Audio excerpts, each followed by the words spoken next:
Hello everyone. In this video we will discuss the term 7 deadly sins. Introduction.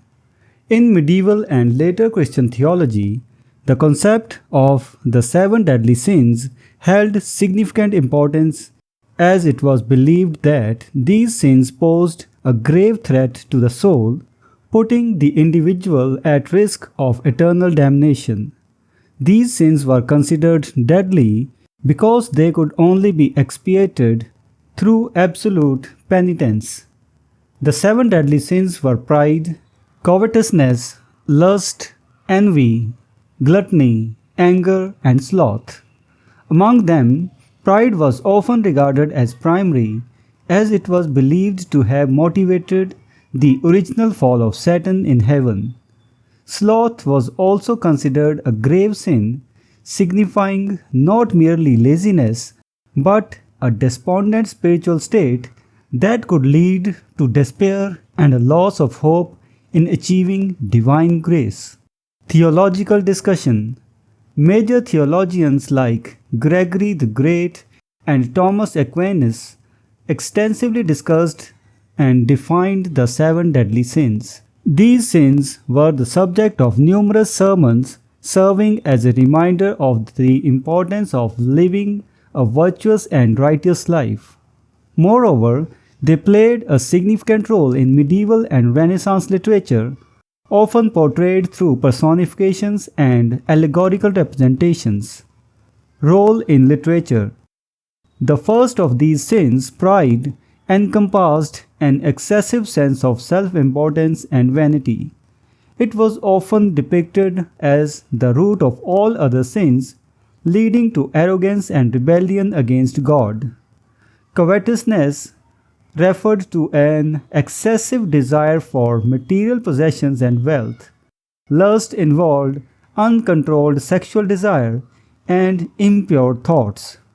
Envy was characterized by resentment and jealousy towards others' success or possessions. Gluttony involved excessive consumption of food or drink beyond what is necessary. Anger represented uncontrolled and destructive rage. Lastly, sloth was not just laziness but a state of spiritual apathy and despair, hindering one's connection with God. In literature, these sins were explored through various allegorical works and poems.